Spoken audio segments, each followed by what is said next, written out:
Now, I will be sharing about the main objective of the new economic policy in Malaysia.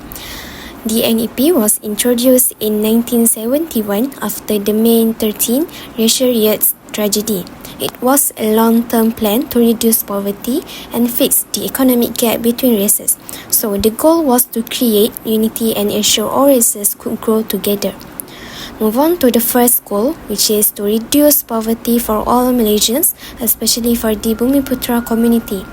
Before the NEP, many Bumiputras were poor and had little access to higher education or professional jobs. One example is MARA, which gave scholarship and training to Bumiputra students from poor families. This helped them get better jobs and improve their standards of living. The second goal was to restructure the economy so that all races could take part in every sector fairly. So before the NEP, different races were often linked to specific jobs and industries. To help with this, the government set up agencies like PMB and YPB to increase Bumiputra ownership in big companies. This allowed them to be part of the business world and grow their income. Move on to the third goal, which is to move the economy away from traditional sectors like farming and mining. These sectors had low income and were risky due to changes in work prices. The NEP encouraged growth in industries like manufacturing and services. For example, MARA also offered technical and vocational training to help Bumiputra get jobs in these modern sectors. The NEP helped more Bumiputras become professionals and business owners. It also reduced poverty in many areas. However, some people felt the policy gave too much support to one group and that it should be more based on needs, not races. This has led to ongoing debates about how best to move forward. The new economic policy was introduced in 1971 after the 30 May 1969 riot. It aimed to reduce economic inequality between races and promote national unity, especially by increasing Bumiputra participation in the economy. UMNO, as the ruling party, was the main political force behind the NEP. It set a goal of achieving 30% Bumiputra ownership in the corporation sector. While the policy helped uplift many Malays, it also led to political favoritism, where benefits often went to those with connection. Government-linked companies like PNB, MARA, and FELDA play a big role. They gave Bumiputra access to business opportunities and helped growth in the middle class. But these GLCs were also criticized for being inefficient and politically influenced. The NEP also tried to create more Bumiputra entrepreneurs through loans and business support.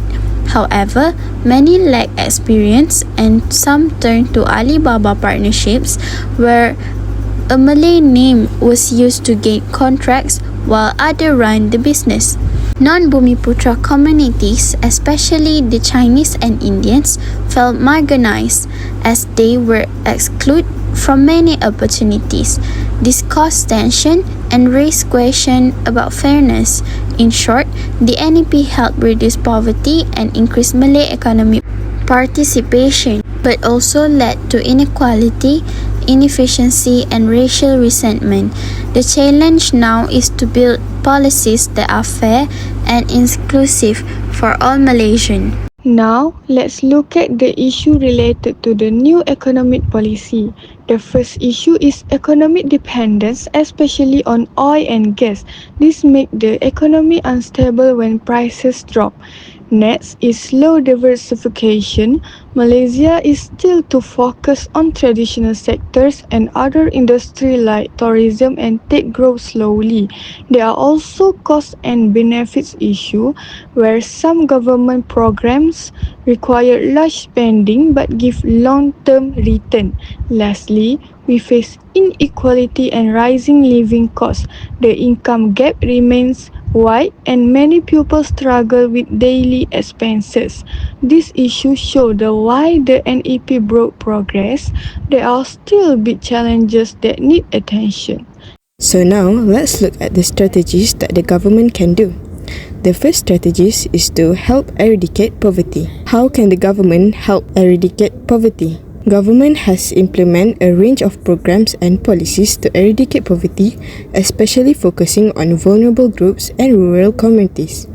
Here are some of the efforts that the government do. Program like Bantuan Sara Hidup (BSH) and Bantuan Prihatin Rakyat (BPR) is a direct cash aid to low-income households. This program helps give cash assistance and social welfare. The next strategies is to restructure the society. NEP wants to restructure society to help promote national unity and to reduce racial tension. To help restructure society, NEP focus on increasing Bumi Putra participation in business and education. For example, government agencies like Permodalan Nasional Berhad (PNB) were set up to help Malays invest in companies.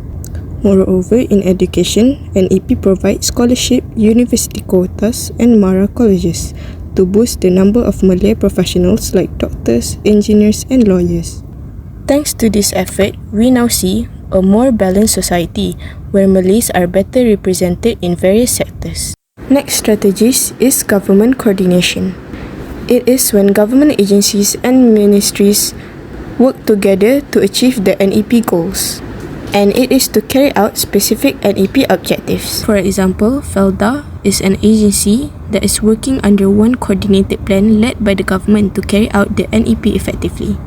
FARAH works with the Ministry of Rural Development to develop infrastructure and training. FARAH can help focus on poverty eradication through land development. Last but not least, the government ensures that different agencies like MARA, FARAH, PNB, etc.